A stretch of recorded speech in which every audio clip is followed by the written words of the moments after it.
미국 유학고수 TV 시청자 여러분들, 오늘은 미국의 과학과 종교에 대한 저의 통찰력을 나눠보겠습니다. 먼저 과학에 대해 이야기해보겠습니다. 과학이란 무엇일까요? 이 질문은 단순해 보이지만 깊이 탐구해보면 결코 쉬운 문제가 아닙니다. 우리는 흔히 물리학, 화학, 생물학 같은 학문을 과학이라고 부르고 예술, 신학, 철학 같은 학문은 과학이 아니라고 생각합니다. 하지만 과학을 단순히 이러한 학문들의 목록으로 정의할 수는 없습니다. 그렇다면 과학과 과학이 아닌 것을 구분하는 본질적인 요소는 무엇일까요? 과학을 정의하는 핵심 요소, 과학을 제대로 이해하려면 과학이 공유하는 본질적인 특징을 찾는 것이 중요합니다. 저는 다음 4가지 요소를 과학의 필수적인 특징으로 봅니다. 1. 경험적 방법 (empirical method). 과학은 관찰과 실험을 통해 세계를 탐구합니다. 이는 점성술이나 신학과 같은 비과학적 탐구 방식과 중요한 차이를 만듭니다. 물리학자는 물체의 운동을 실험하고, 생물학자는 세포를 현미경으로 관찰하며, 화학자는 물질의 반응을 실험실에서 연구합니다. 이처럼 과학은 객관적 데이터에 의존합니다. 2. 반증 가능성 (falsifiability). 철학자 칼 포퍼가 주장한 개념으로 과학적 이론은 거짓임이 입증될 가능성이 있어야 합니다. 예를 들어 아인슈타인의 상대성 이론은 태양의 중력이 별빛을 휘게 한다는 예측을 했으며 실제로 실험을 통해 검증되었습니다. 반면 프로이트의 정신분석 이론처럼 어떤 결과가 나오든 설명할 수 있는 이론은 과학이 아니라 유사과학으로 봅니다. 즉, 과학은 단순히 세계를 설명하는 것이 아니라 실제로 검증 가능하고 반증 가능한 이론을 제시해야 합니다. 3. 이론과 법칙의 구축 (theory and law formation).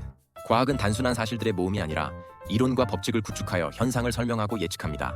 뉴턴의 운동 법칙, 다윈의 진화론, 양자역학의 원리. 이처럼 과학은 관찰된 현상을 설명할 수 있는 일반적인 원리를 찾으려 합니다. 과학이 발전하는 과정에서 기존의 이론이 폐기되거나 수정될 수도 있지만 이러한 과정조차도 새로운 법칙과 이론을 더 정밀하게 구축하기 위한 노력의 일부입니다. 4. 재현 가능성 (reproducibility). 과학적 연구는 다른 연구자가 동일한 조건에서 동일한 결과를 얻을 수 있어야 합니다. 만약 어떤 실험이 한 번만 성공하고 이후로 재현되지 않는다면 이는 신뢰할 수 없는 결과입니다. 반면 과학적 연구는 여러 번 실험을 반복해서 동일한 결과를 얻을 때 신뢰성을 확보합니다. 이러한 재현 가능성 덕분에 과학은 개인의 주관적 경험이 아니라 객관적 지식을 축적하는 체계적인 방법이 될 수 있습니다. 과학과 과학이 아닌 것의 구분. 위의 4가지 요소를 기준으로 우리는 과학과 과학이 아닌 것을 구분할 수 있습니다. 과학적인 것, 물리학, 화학, 생물학 실험과 관찰을 통해 검증 가능. 천문학 실험은 어렵지만 관찰과 이론 검증 가능.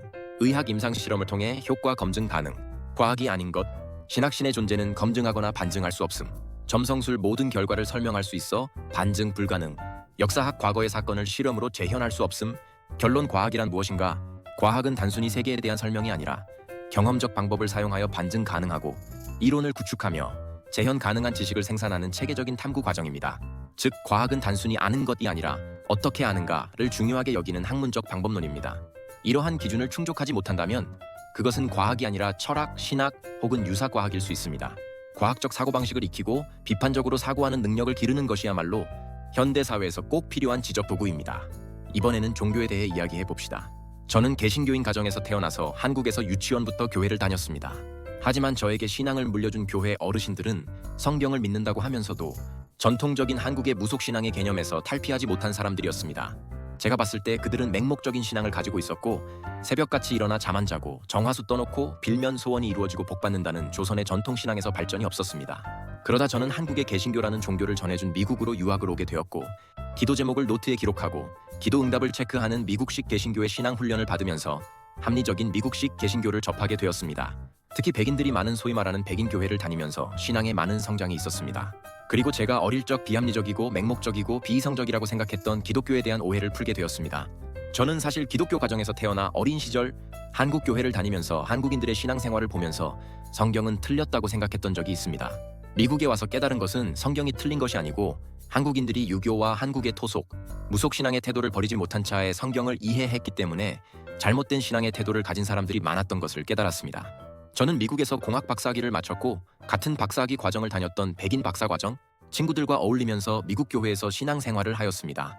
미국의 교회의 공학 박사과정 학생들이나 공대, 교수님들이 많은 미국 교회를 다니면서 합리적으로 신앙생활하는 태도들을 많이 배우게 되었습니다. 저는 자연스럽게 미국식 개신교의 스타일대로 성경의 이론을 가지고 실제 기도의 결과를 관찰하고 기도 노트를 만들고 통계적으로 내가 어떤 기도 제목이 하나님께 응답받는지를 기록하였습니다. 그러면 나의 신앙이 과학이라고 볼 수 있지 않을까요? 미국 교회에서 배운 것처럼 과학을 전공한 사람으로서 신앙을 연구하고 기도의 효과를 관찰하며 기록하고 통계적으로 분석하는 것은 매우 흥미로운 접근 방식입니다. 그러나 이 과정이 과학적 방법론을 따르더라도 신앙 자체가 과학이 되는 것은 아닙니다. 왜 신앙은 과학이 아닌가? 기도 노트를 만들고 기도 응답을 기록하며 통계적으로 분석한다고 해도 신앙과 과학의 본질적인 차이는 그대로 남아 있습니다. 그 이유는 다음과 같습니다. 1. 기도의 효과는 반증 가능하지 않다. 과학은 반증 가능성 falsifiability를 중요하게 여깁니다. 즉, 어떤 주장이 참인지 거짓인지 검증할 수 있어야 합니다. 예를 들어 중력은 질량을 가진 물체를 끌어당긴다는 뉴턴의 법칙은 실험을 통해 검증할 수 있습니다. 하지만 기도하면 하나님이 응답하신다는 주장은 어떤 경우에도 반증될 수 없습니다. 왜냐하면 기도가 응답되면 하나님이 응답하셨다고 해석하고 기도가 응답되지 않으면 하나님의 뜻이 다르다 또는 하나님의 때를 기다려야 한다고 해석할 수 있기 때문입니다. 즉, 기도의 결과는 어떤 경우에도 반증되지 않으며 모든 결과를 설명할 수 있기 때문에 과학적 이론이 될 수 없습니다. 2. 신앙은 자연 법칙을 초월하는 개념을 포함한다. 과학은 자연 세계의 법칙을 연구하는 것입니다. 그러나 신앙은 초월적인 존재 하나님과 영적인 개념 믿음, 은혜, 영혼 등을 포함합니다. 과학적 실험은 재현 가능성 (reproducibility를) 요구하지만 하나님의 응답은 개인적인 경험 (personal experience로) 이해되는 경우가 많아 실험적으로 반복할 수 없습니다. 따라서 신앙을 과학적으로 연구할 수는 있지만 신앙 자체가 과학이 되지는 않습니다. 3. 통계적으로 기도의 효과를 분석해도 인과관계를 증명할 수 없다. 기도 응답 노트를 작성하고 어떤 기도 제목이 응답되었는지 통계를 낸다 해도 그것이 기도 때문에 이루어졌다는 인과관계를 증명하는 것은 어렵습니다. 예를 들어 어떤 사람이 건강을 위해 기도했는데 실제로 병이 나았다고 가정해 보겠습니다. 그러나 이 사람이 병원에서 치료를 받았다면 기도 때문인지 치료 때문인지 알 수 없습니다. 기도하지 않은 사람과 비교하여 실험을 하지 않는 한 기도의 효과를 객관적으로 입증하기 어렵습니다. 이처럼 통계적 상관관계 (correlation은) 발견할 수 있지만 인과관계를 증명하는 것은 과학적으로 매우 어렵습니다. 사람들이 신앙을 오해하는 이유, 많은 사람들은 신앙과 과학을 서로 대립하는 개념으로 생각합니다. 그러나 사실 신앙과 과학은 서로 다른 영역에서 작동하는 두 가지 방법론일 뿐입니다. 1. 신앙은 의미와 목적을 찾는다. 신앙은 왜 우리는 존재하는가? 같은 궁극적인 질문을 다룹니다. 신앙은 삶의 의미, 윤리, 초월적인 존재와의 관계를 탐구하는 것이지 자연 법칙을 분석하는 것이 아닙니다. 둘째, 과학은 자연 현상을 설명한다.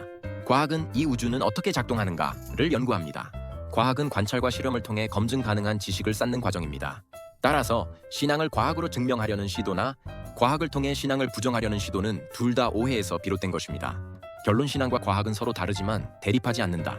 신앙을 과학적으로 탐구하는 것은 매우 의미 있는 일입니다. 그러나 신앙 자체가 과학이 될 수는 없습니다. 신앙은 개인의 경험과 초월적인 의미를 다루는 영역이며 과학은 자연 세계의 법칙을 탐구하는 체계적인 방법입니다. 따라서 신앙이 과학이 아니라는 것은 신앙이 틀렸다는 뜻이 아닙니다. 오히려 신앙과 과학은 서로 다른 질문을 다루며 각자의 방식으로 인간의 이해를 확장하는 중요한 역할을 합니다. 신앙이 과학이 되기를 강요할 필요는 없습니다. 신앙은 과학이 설명할 수 없는 삶의 의미와 가치를 제공하며 과학은 신앙이 다루지 않는 자연 세계의 법칙을 탐구합니다. 이 두 가지를 혼동하지 않는 것이 신앙과 과학을 모두 존중하는 지혜로운 태도가 될 것입니다. 그리고 미국에 와서 진정한 개신교 정신인 청교도 정신을 배우면서 미국이 왜 부자이고 왜 나라가 부강하고 세계적인 학자가 많고 위대한 기업가들이 많은지 깨달았습니다. 그것은 신앙과 과학을 둘 다 아는 탁월한 사람들이 많기 때문입니다. 그들은 주로 유태인이거나 백인 개신교인들이 많았습니다. 소위 와스비라고 하죠. 신앙과 과학을 둘 다 아는 인구가 많은 미국인들은 탁월한 사람들이 되지만 과학만 아는 무신론자들이 많은 한국 이공계에서는 탁월한 생각이 많이 나오지 않습니다. 그 이유를 제가 깨달았고 여기에 이렇게 제 깨달음을 나눠보도록 하겠습니다. 신앙과 과학을 함께하는 사람이 진정한 지혜를 가진 이유. 현대사회에서는 과학적 사고가 필수적인 능력으로 여겨집니다. 논리적 사고, 경험적 증거, 실험을 통한 검증이 강조되며 이러한 태도는 삶을 보다 합리적이고 효율적으로 만드는 데 큰 역할을 합니다. 하지만 과학만으로는 삶의 의미, 윤리적 가치, 초월적인 질문에 대한 답을 찾을 수 없습니다.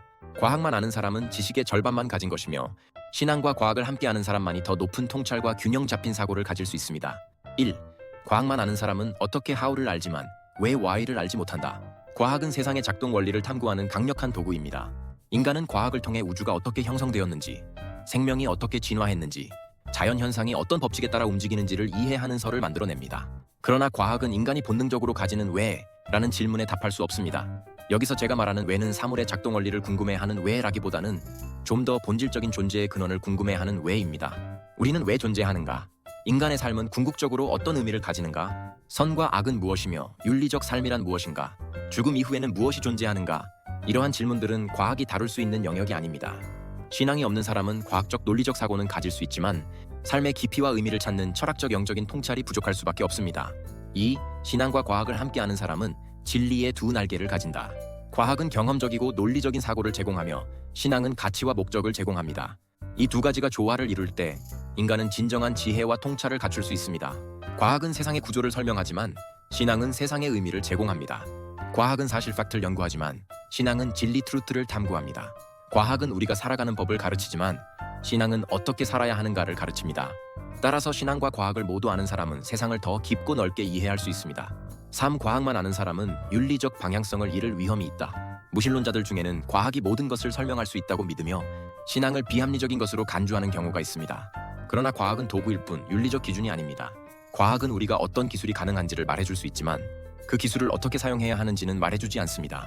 예를 들어 생명공학 기술이 발전하면서 인간 배아를 조작하는 것이 가능해졌지만 이를 허용해야 할까요? AI 기술이 인간을 대체할 만큼 발전한다면 우리는 어디까지 허용해야 할까요? 과학적으로 인간의 감정을 조작할 수 있다면 그것이 윤리적으로 정당한가요? 이러한 문제들은 과학만으로는 답할 수 없으며 철학과 신앙이 함께해야 합니다. 신앙을 가진 사람은 과학이 제공하는 지식과 도구를 윤리적으로 사용할 수 있는 지혜를 가질 수 있습니다. 반면 신앙이 없는 사람은 과학을 맹목적으로 신뢰하며 기술 발전이 무조건 옳다고 생각할 위험이 있습니다. 4. 위대한 과학자들은 신앙을 통해 깊은 통찰을 가졌다. 역사적으로 위대한 과학자들 중 많은 이들이 신앙과 과학을 함께 가졌습니다. 이들은 단순한 연구자가 아니라 진리를 탐구하는 철학자였습니다. 아이작 뉴턴 나는 하나님의 생각을 이해하기 위해 과학을 연구한다. 알베르트 아인슈타인 과학 없는 종교는 맹목이며 종교 없는 과학은 불구다. 프랜시스 콜린스 인간 게놈 프로젝트 총책임자 신앙과 과학은 서로 보완하는 관계이다. 이처럼 진정한 지혜를 가진 사람들은 신앙과 과학을 조화롭게 받아들였습니다. 결론 신앙과 과학을 함께하는 사람이 진정한 지혜를 가진다. 과학을 아는 것은 중요합니다. 하지만 과학만을 아는 것은 반쪽짜리 지식에 불과합니다. 진정한 지혜는 과학과 신앙을 함께 이해하는 것에서 나옵니다. 과학은 세상이 어떻게 작동하는지를 가르치고 신앙은 우리가 어떻게 살아야 하는지를 가르칩니다. 따라서 과학만 아는 사람은 한쪽 눈으로만 세상을 보는 것과 같고 신앙과 과학을 모두 아는 사람은 양쪽 눈으로 진리를 바라보는 사람입니다. 무신론자들은 과학적 사고력만을 가질 수 있지만 신앙과 과학을 함께하는 사람은 보다 깊은 통찰과 균형 잡힌 시각을 가질 수 있습니다. 과학만 아는 사람은 똑똑할 수 있지만 신앙과 과학을 함께하는 사람만이 탁월할 수 있습니다.